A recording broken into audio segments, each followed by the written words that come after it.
there is a new rivalry in tennis, and it is Tsonga-Mouratoglou versus Jo-Wilfried Tsonga, the one rivalry we didn't know we needed.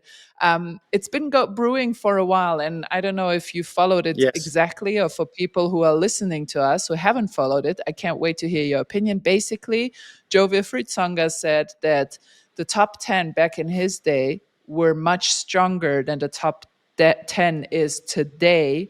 And then Tsonga-Mouratoglou replied to Jo-Wilfried Tsonga that he's wrong and that tennis always evolves and always progresses. The bits that I saw was Sinner Alcaraz would beat the big four. And obviously that was maybe the main headline act that I saw in the article that I kind of read about what he was saying. He did say you have to give players like Holger Rune time because he's still so young and he's already top 10. So who knows? Because now basically Tsonga-Mouratoglou said, now looking back at it in hindsight, it's easy to say, oh, Juan Martín del Potro was a great, but when he was 21, where was he then? You know, that's what he's saying about in comparison to Holger Rune. He's so young, who knows where he will be in 5 years. Maybe we will look at him the same way we look at Jo-Wilfried Tsonga now, right? That's, I think, was his argument. I think that's a fair, I mean, that's a fair comment. But to say that kind of Sinner Alcaraz are better than the big four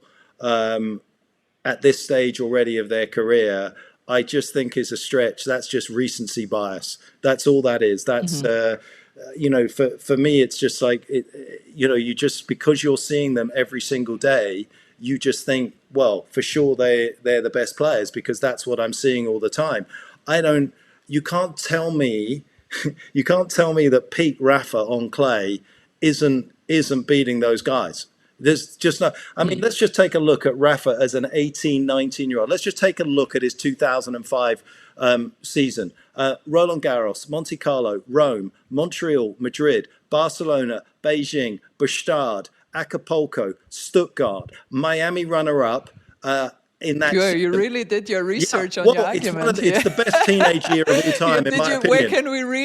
Where can we read the thesis on this point that you're making? It's like we forget that this guy was on another level, but because because it was in 05, we're suddenly consigning it to the dustbin, saying, well, yeah, that doesn't matter. That was a different era. It wasn't as strong as now. I think Roger was playing particularly well in 05, if I remember rightly. You know, Roddick was still around. There was awesome players around. I just think that, you know, it's just too easy, and it's a great clickbait kind of headline to say that Sinner and Alcaraz, you know, would they all beat each other on various days? 100%. They would all beat each other on different days, in different moments and everything else. Yes, they are in the same ballpark as the big four. There's no doubt about that they are going to be in that kind of stratosphere. But to just lazily say that they're comfortably better than the big four just doesn't sit well with me. I think that when you have four of the greatest players that we've ever seen in the same era, surely if you're going to go down the evolution route of the players are getting better, if you've got four of them in that point of life, the backlog behind that has to be better because they're playing one of those four every single week, if not two of them, if they're lucky enough to get a win.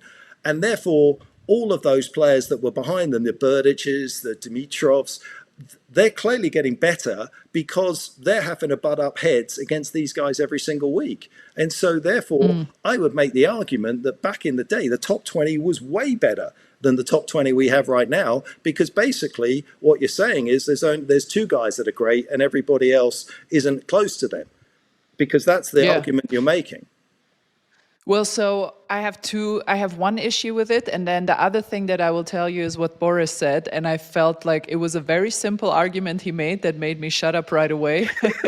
But the one issue that I have with this argument is that Tsonga-Mouratoglou in one of his videos argued that tennis always evolves and always gets better. And I've been in tennis for 20 plus years. He has more experience. Let's say that you have more experience. But even in the 20 years that I've been on tour, tennis has never only evolved, it has always gone in waves, Yes. right? You will have a wave of a generation that is just not quite as strong as the previous generation. And then all of a sudden you have Sinner and Alcaraz, right? And then maybe in 10 years we will again have a generation that is just not quite as strong. And then we will have another teenage phenom. And from my experience, tennis and sports in general goes in waves. I see it in soccer every single year, where sometimes Bayern wins by 25 points, and then other years it becomes really close because all of a sudden there are 3-4 teams that can challenge them. This is the one thing, but we are making it very complicated. What Boris said was, and I loved his argument, Boris Becker said to me, Andrea, I coached Novak when he was 28. Novak at 28 was better than Novak is today at 38, but Novak is still playing for Grand Slams. So there's the argument. Back then, they were stronger than they are now. And I was like, that kind of makes sense, Boris. That kind of makes sense, right? Would you argue with his argument? I wouldn't argue with Boris ever, but I'm definitely not going to argue with that particular analogy that he's made, because I couldn't agree with it more. I mean, I think that there's no doubt in my mind that what he's just said was absolutely spot on. And that's why I go back to the recency bias. We forget just how great some of these players were. And it's also, if I'm being honest, is very disrespectful to the greats of the past, Connors, McEnroe, Borg. Yeah, McEnroe lost 3 matches in '86 or whatever. I don't remember which year it was, but I remember I was prepping for an interview with him and I read his thing, and he lost 3 matches in one season. Yeah, and 3. You can't tell me that, you know, in this era, if he was given the tools and the rackets and everything else, that he wouldn't be an absolute monster out there, you know, upsetting the rhythm of these players. And I just think that it's, to me, it came across that. And then once Patrick had kind of built his position, his bridgehead, he kind of wasn't going to back down from it. Of course, yeah. And then obviously after Boris said what he said, what was it? Only dead fish swim in the same stream. And it's like, you know, that's a nice bit of philosophy. But the reality is I think that the argument, it doesn't really serve tennis particularly well, and I also don't think it's correct. You're obviously legitimately allowed to have an opinion, but it doesn't mean that opinion is correct.